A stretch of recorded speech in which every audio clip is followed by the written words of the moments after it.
بسم الله الرحمن الرحیم. قسمت دوم اخلاص علی هست. ای علی که جمله عقل و دیده ای، شمه ای واگو از آن چه دیده ای. چی؟ واگو یعنی بازگو کن. ای علی که جمله عقل و دیده ای، یعنی علی جسم و جان و رگ و پوست و خون تو همه عقل و همه دید است. شمه ای مقدار کمی واگو بازگو کن از آن چه دیده ای. یعنی دید شما خیلی وسیع هست. من هم یک مقدار دیدم از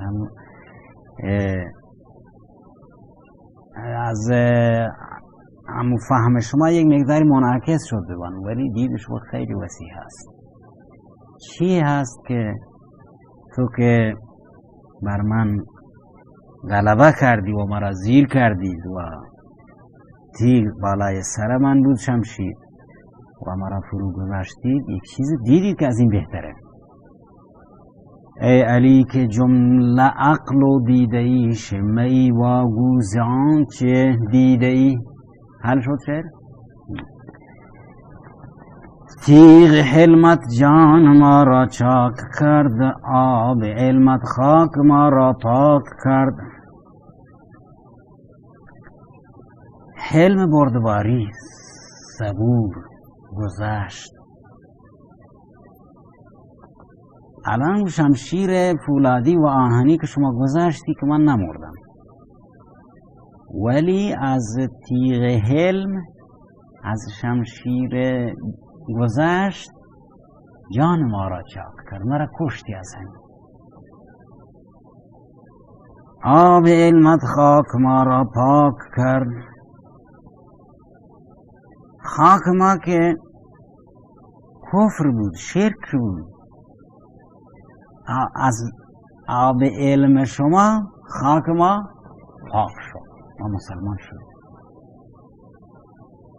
پس مسلمانان در کل جهان از تیغ و شمشیر پیشرفت نکردند.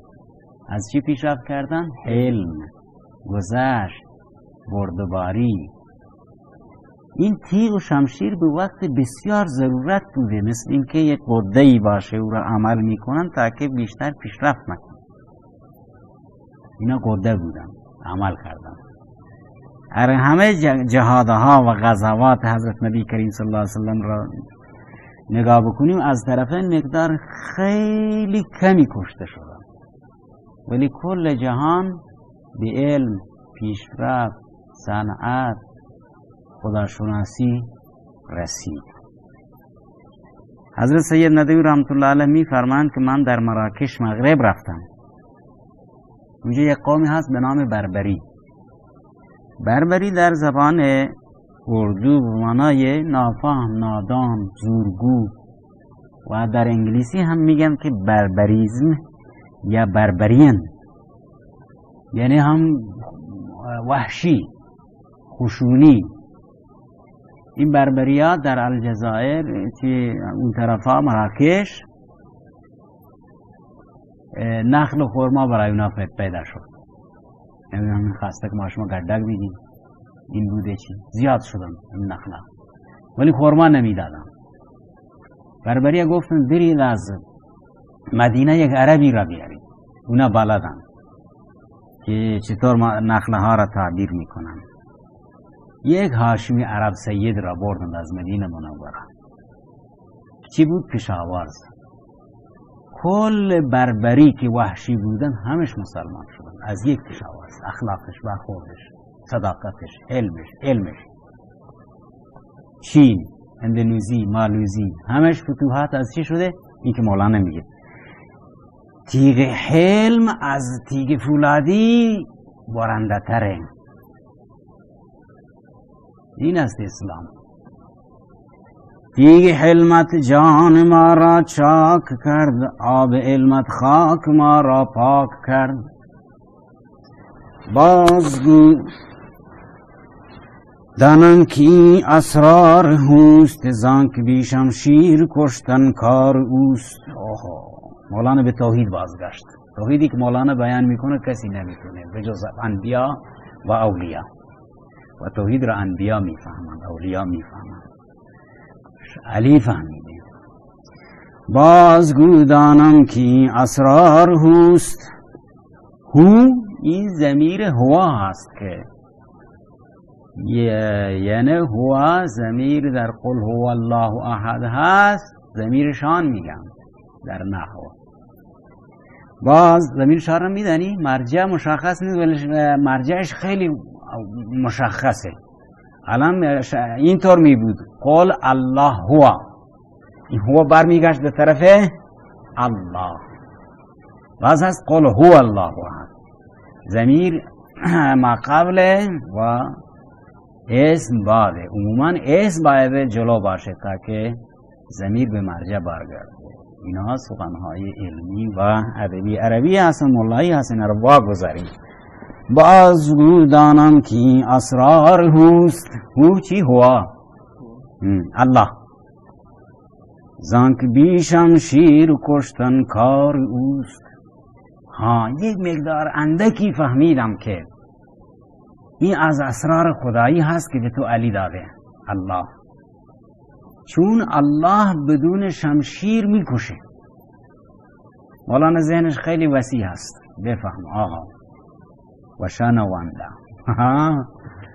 بازگو دانم که اسرار هوست. زانک بی شمشیر کشتن کار اوست. بی شمشیر کشتن کار کی هست؟ یعنی من الان نوکر شما شدم ای علی، مثل این که مرده در دست زنده. مرا کشتی از این تیغ حلمت، از تیغ فولادیت، از تیغ آهنیت تیزتر، کشنده تر. چرا الله بی شمشیر میکشه؟ چون که الله نیازی به ابزار ندارد. اذا اراد شیئا، بخوانش حافظی، اذا اراد شیئا ان یقول له کن فیکون. اینه. اما انسان به این چیزها دیگه نیاز به اسباب و اوزار هستن. باز مولانا در شعر بعدی این را بیشتر توضیح میده. صانع بی آلت و بی جارحه، واهب این هدیه ها رابحه. این رابحه است، اشتباه رایحه نوشته. چی هست؟ عاقلان پی نقطه نمیگردن. الله چی هست؟ صانع بی آلت و بی جارحه. جارحه دست و پا و جوارح به عربیش میگن. چی هست حافظی؟ وللجروح قصاص. السن بالسن. کم در قصاص میان در قرآن کریم. جروح نمیاد من. از اول بخوان. خوبه. والجروح قصاص. این دست پا اگر که یکی شکست انگشتش یا دستش، اینا در دین اسلام قصاص دارن. ولکم فی القصاص حیات یا اولی الالباب. این برای بریم که مسئله طولانی میشه. صانع بی آلت و بی جارحه. الله سبحانه و تعالی یک صانع و پدیدگار، پدید آورنده، بی آلت و بی جارحه. آسمان را بی آلت و بی جارحه درست کرده. واهب این هدیه های رابحه. واهب هبه کننده، دهنده، اسم فاعل عربی هست. این هدیه های رابحه. رابح ربح به معنای در عربی به معنای سود. فما ربحت تجارتهم. تجارت اونها فایده سودی نداد. یعنی این زندگی که به من هبه کرد داد، میدانم که از هوست. چی هست؟ هوست الله. چی خدا چجور میده که انسان اصلا نمیفهمه.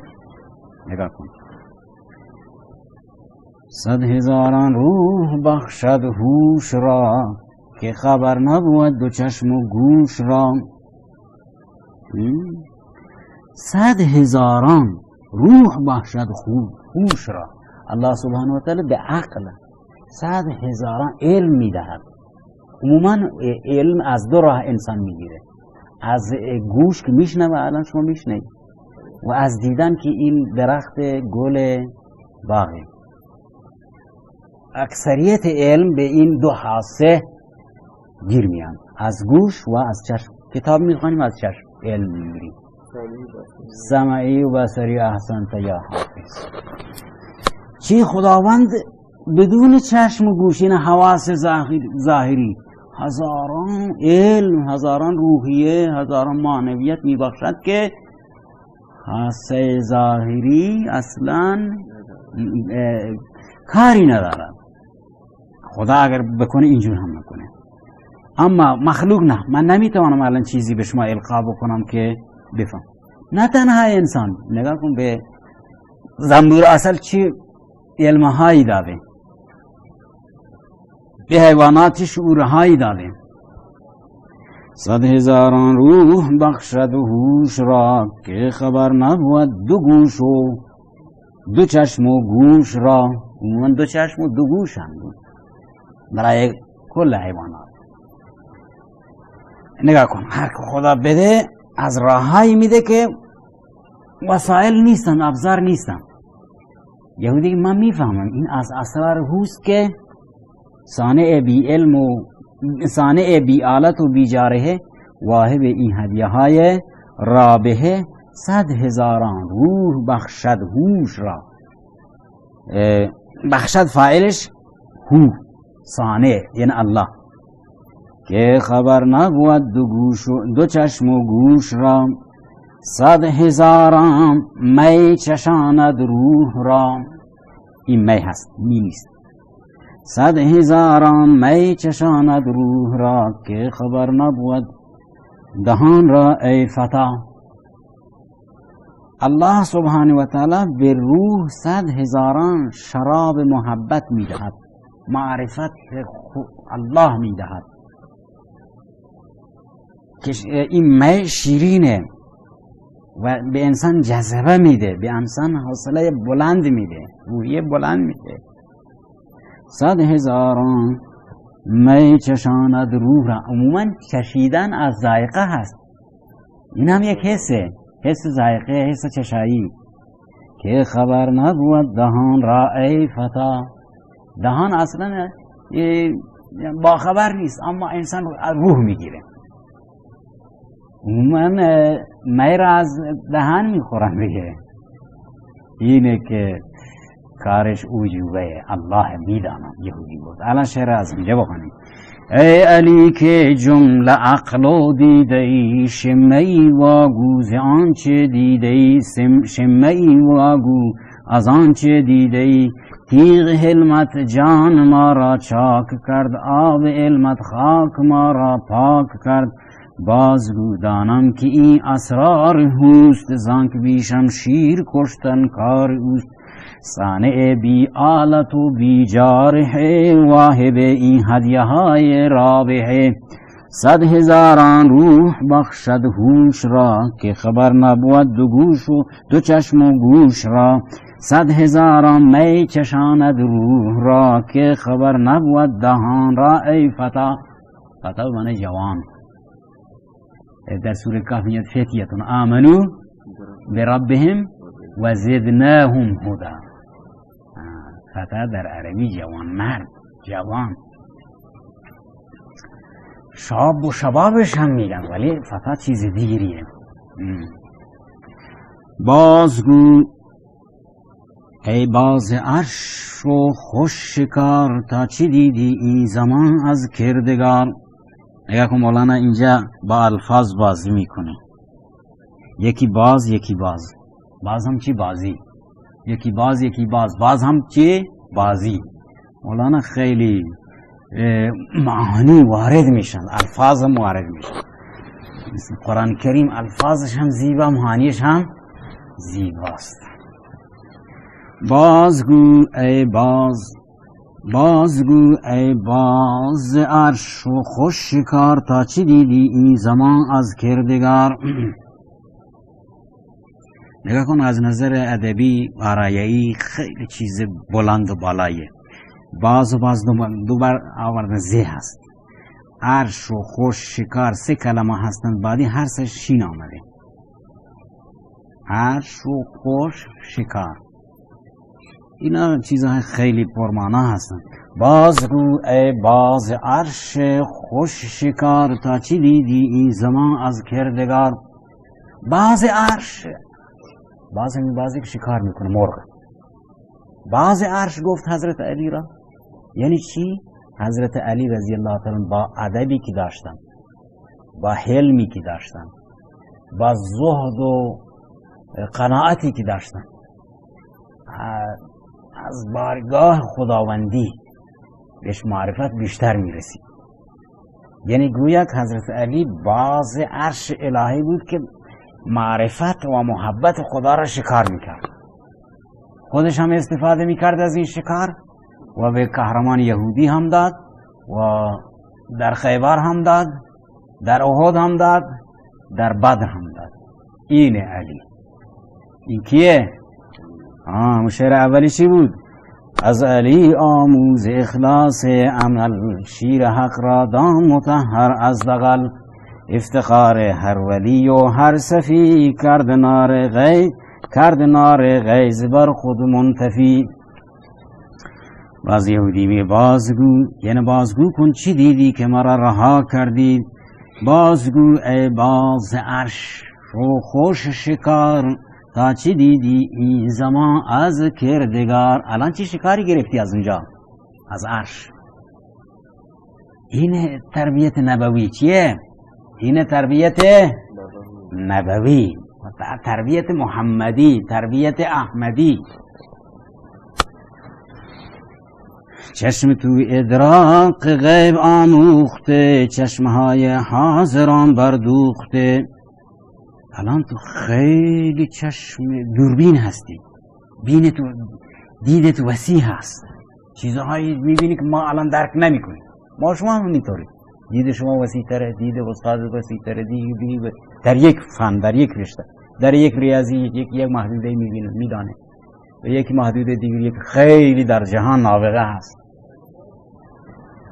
بازگو ای باز عرش و خوش شکار، تا چی دیدی این زمان از کردگار. چشم تو ادراک غیب آموخته، چشمهای حاضران بردوخته. نگاه کن، چشم تو ادراک غیب آموخته، چشم تو بینای امور غیبی هست. امور غیبی، امور خدایی که میده. این نیست که حضرت علی رضی الله تعالی عنه معاذ الله علم غیب را میداند. علم غیب را تنها خدا میداند. حضرت نبی کریم صلی الله علیه وسلم میفرماند که لو كنت عالم الغیب لاستكثرت من الخیر.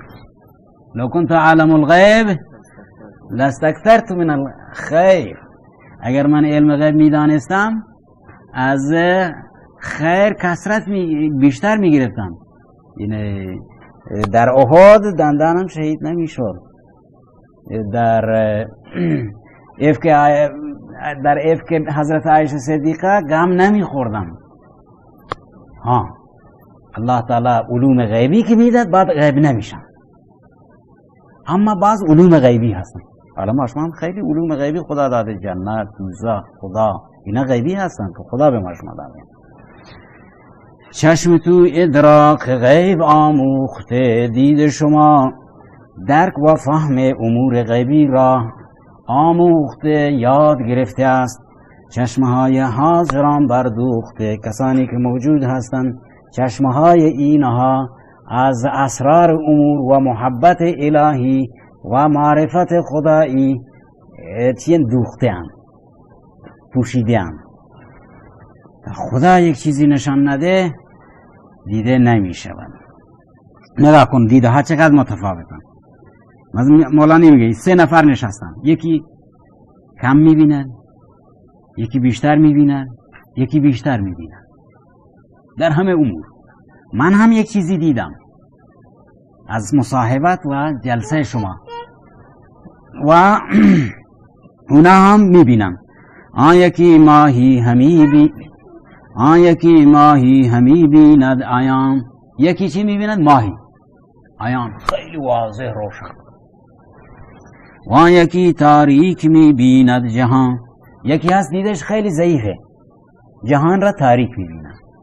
و آن یکی 3 ماه میبیند به هم. یکی اینقدر دیدش وسیع است که گویا که ماه را 3 برابر میبیند، روشنیش را. تفسیر دیگر هم کردم ولی این بهتره. و آن یکی 3 ماه میبیند به هم. این 3 کس بنشسته یک موضع به غم به فکر تفکر. 3 نفر یک جگه فکر میکنن در مورد ریاضی. یکی یک مقدار میگه، یکی 2 برابر، یکی 3 برابر، یکی بیشتر. من و تو اینجا نشستیم ای مولا علی، من هم یک مقدار گرفتم، ولی دید شما آموخته امور غیبی هست، اسرار غیبی هست. چشم هر 3 باز و گوش هر 3 تیز، در تو آویزان و از من در گریز. هر 3 چشمش چیه؟ باز، گوشش هم باز و تیز هستن، میگه اما متفاوتن. در تو آویزان و از من در گریز. همین افراد نسبت به من گریزانن و نسبت به تو آویزانن، این با تو محبت میکنن، از من نفرت میکنن. دیدش از من خراب شد اینا، اگرچه من خوبم، و دیدشون نسبت به تو خوب شده. اینجا مولانا از نظر دید عقلی میگه، اونجا از دید چشمی بود. مثلا یک مرتبه یکی میاد پیش من مینشینه، یک عملی از من میبینن که خوششون نمیاد، میگه فلان بده. از تو یک چیزی میبینن خوششون میاد، یا همون سلیقش به شما میخوره. نگاه کن، دید اونا نسبت به من گریزانه، نسبت به تو آویزانه. دید چی؟ دید فکری. این هم از دید وسیع مولانا هست. گرفتی؟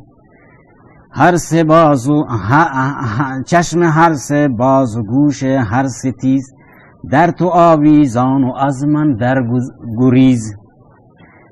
سحر غیب است این عجب لطف خفی است، بر تو نقش گرگ و بر من یوسفی است.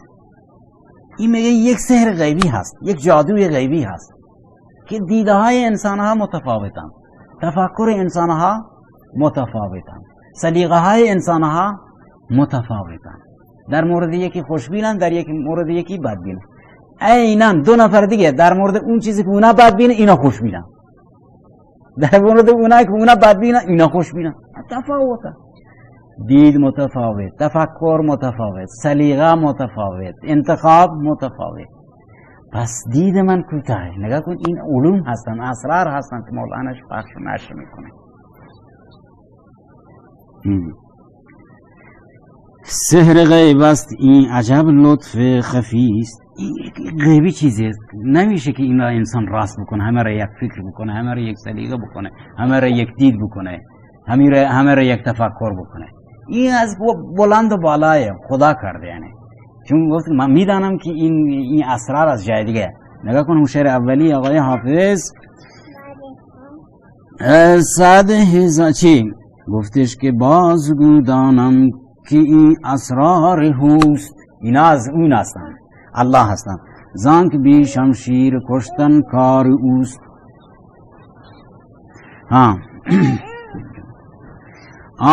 عالم را 18,000 است و فزون، هر نظر را نیست این 18 زبون.